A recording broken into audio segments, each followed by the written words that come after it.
morning. Welcome to the AP Upload webinar. First, I'd like to start off with introductions. On the call with us today is Kathleen Spencer. She's the AP Manager. And my name is Michelle Morin. I'm the Assistant AP Manager. So the discussion topics for today will be what is an AP upload, the two types of worksheet templates, appropriate documentation that is required, and some helpful tips. What is an AP upload? An upload is a way to pay a supplier or individuals. If you have 10 or more payments in the categories below, such as prizes and awards, stipends, services rendered, preceptor payments, refund, and participants, then the AP upload is available instead of keying each payment into a payment request in PeopleSoft. Worksheet template types. There are two worksheet template types. One is for regular payments and the other one is single payment. Regular payment worksheet template. This is for payments that have a supplier ID and have either an invoice number or a date of service. This would be for participants, stipends, services rendered such as preceptors or mentors, and if you have over 10 invoices to the same supplier. This is what the regular payment worksheet template looks like. You would include the supplier name, the 10-digit supplier ID, the invoice number, the date, the amount, and then the chart field information.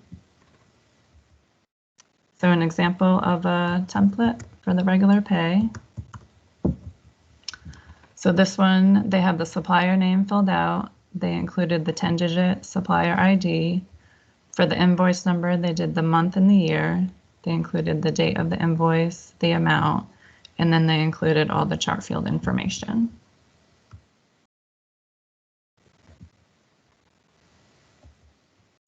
And this is a regular payment worksheet template and email example.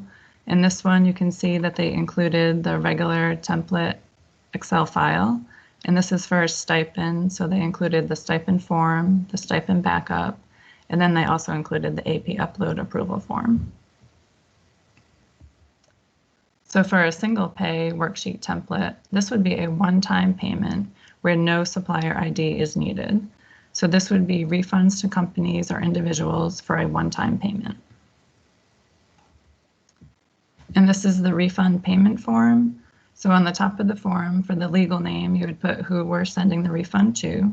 And then if you have a supplier ID, include that as well. And then you want to include the mailing address for the check and the dollar amount. And then in the second section below, you want to put the description of the payment for the refund, and then the chart field information. And then at the bottom, you want the department contact information, the name, email, and phone number. And this is what a single pay worksheet template looks like. So this one does not have a supplier ID. So you would fill in the supplier name, and then you would have to input the supplier address. And then you would fill in the same information, the invoice number, the date, the amount, and then the chart field information. And this is an example of a single pay worksheet template for a refund. You can see that all the names are filled in, the addresses for each one.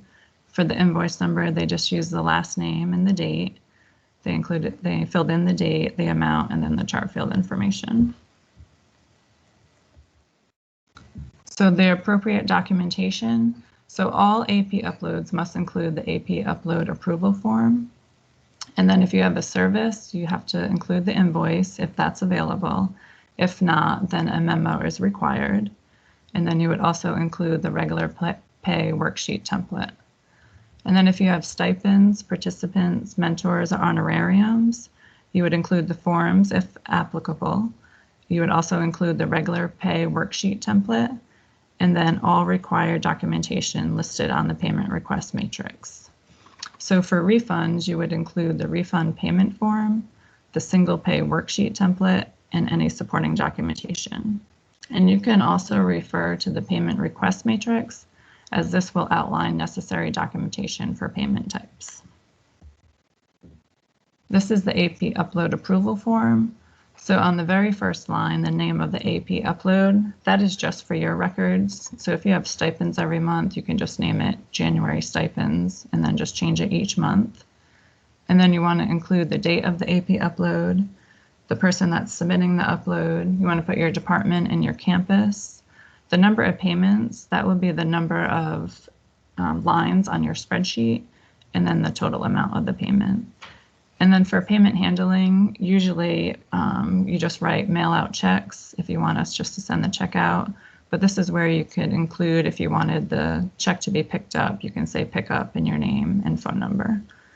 And then at the second section below, the AP upload approval, you'd put your department contact information and the department approval and date. And the person that approves this cannot be the same person that is submitting the request. Here's some helpful tips. Ensure that you're using the correct spreadsheet template, and you do not want to modify the template at all. You don't want to include formulas. You don't want to move or change or delete any columns. You don't want to skip any rows, and you want to make sure that you're using a valid chart field. All backup to support the AP upload also must be included in the email. Some common errors that we see, sometimes people use special characters like the and sign or hashtag. Please don't use any of those because the Excel file will error out and it will not upload. And also sometimes there's invalid chart fields due to keying errors and then incorrect formatting. So here's an example. So in this spreadsheet, if we take a look at the supplier ID, it should be a 10-digit number, but 2 of these only have 9 digits. So if we scroll down, so this one's missing a digit, and he is already on this spreadsheet. So this is his correct number, so it's just missing a 0. So I'll go ahead and fix that. And then this one is also already on the spreadsheet up here, and he's just missing the digit at the end, which is the 4. The invoice numbers look fine. So the date, the formatting for the date is the year, the month, and then the day. So all of those look fine.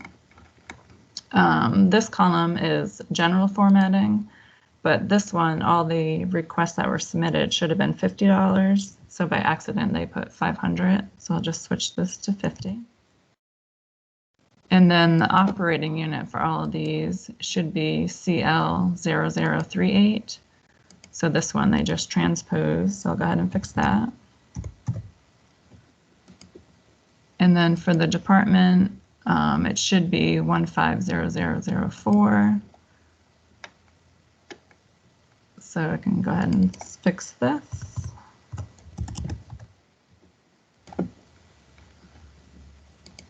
The fund code is fine, and the class field looks good.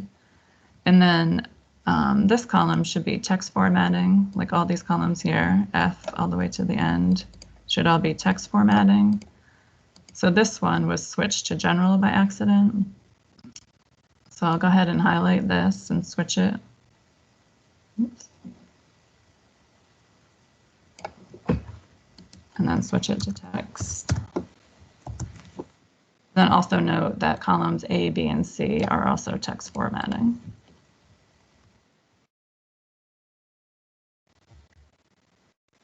So AP upload voucher lookup.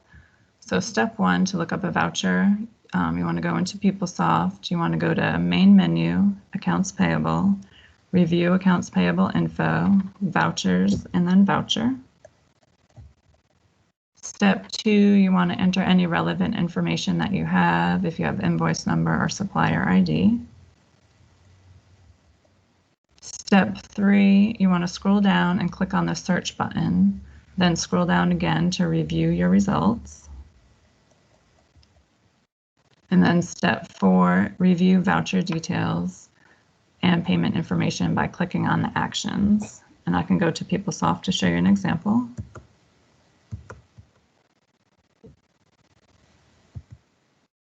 So you want to go to main menu,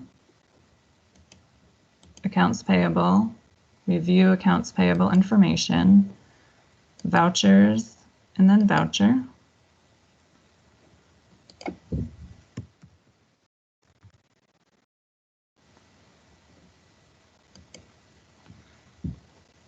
So you want to put in the invoice number, press enter and scroll down. So this shows you the voucher ID that it was processed on, the invoice number, the invoice date. So if you click on actions and you click on voucher details, this will give you the invoice number again, the date, the voucher ID, and if you want to look at the invoice attachment, you can do that as well. And then if you click on actions and click on payment information, this will tell you what check this was paid on. So this is the check number, the payment date, and how much. So if you click on the check number and scroll down, this will show that the check was created on the 7th and then that it was reconciled by the bank. So when the reconciliation status says reconciled, that means it was cashed by the bank. And if it's unreconciled, that means it has not been cashed.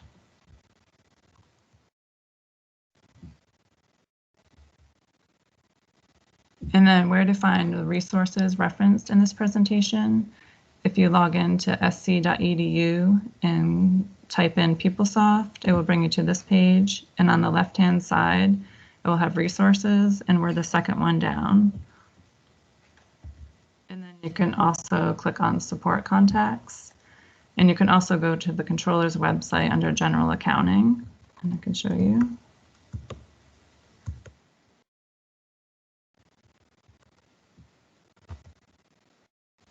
Oops.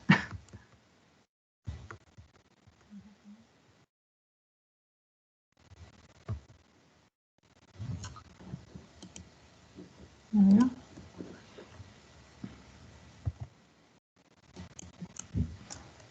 So if you click in PeopleSoft,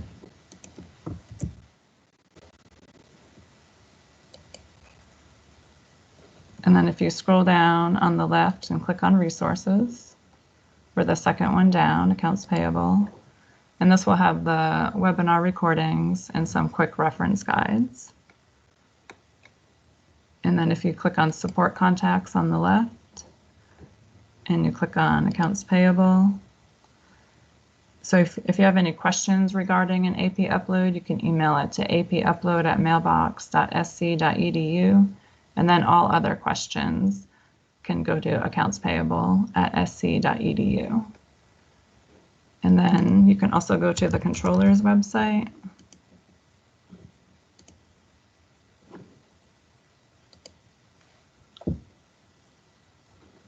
And click on general accounting, and then accounts payable, and the very first one is AP Uploads.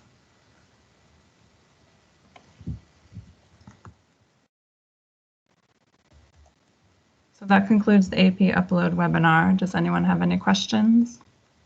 We don't have any questions right yet, but we can just take a couple minutes to wait and see. Okay.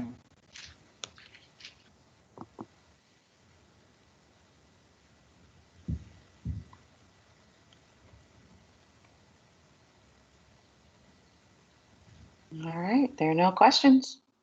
Okay. Well, thank you everyone for joining, and have a good day.